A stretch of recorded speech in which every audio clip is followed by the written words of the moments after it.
एक बार दो पड़ोसी राज्यों में युद्ध छिड़ गया। बहुत भयानक युद्ध चल रहा था। युद्ध में बहुत सारे सैनिक घायल हो जाते थे। दोनों राज्यों की सेना में ऐसी कर्मचारी भर्ती किए गए थे जिनका काम था युद्धस्थल पर जाकर अपनी अपनी सेना के घायल सैनिकों की मरहम पट्टी करना और उन्हें पानी पिलाना।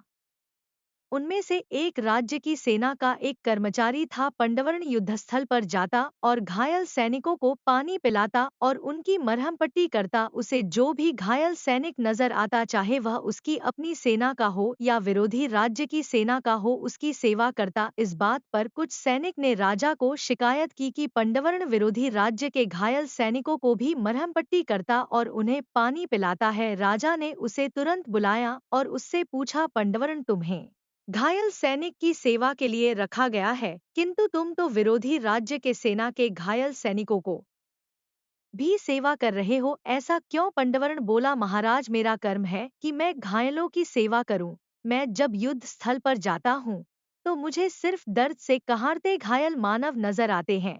मुझे उनमें अपना या विरोधी नजर नहीं आता है। मुझे सिर्फ अपना कर्म याद रहता है, इसलिए मैं हर घायल की सेवा करता हूँ। पंडवर्ण की बात सुनकर राजा ने उसे गले से लगा लिया और कहा, पंडवर्ण, तुम सच्चे सेवक हो। कथा का सार यह है कि सेवा अपने या पराये को देखकर नहीं की जाती। जिस सेवा में पक्षपात हो वह सेवा नहीं होती। संपूर्ण मानव जाति की एक दृष्टि से सेवा ही सच्ची सेवा है। वह सहज, दयावश और मानवता के नाते की जानी चाहिए।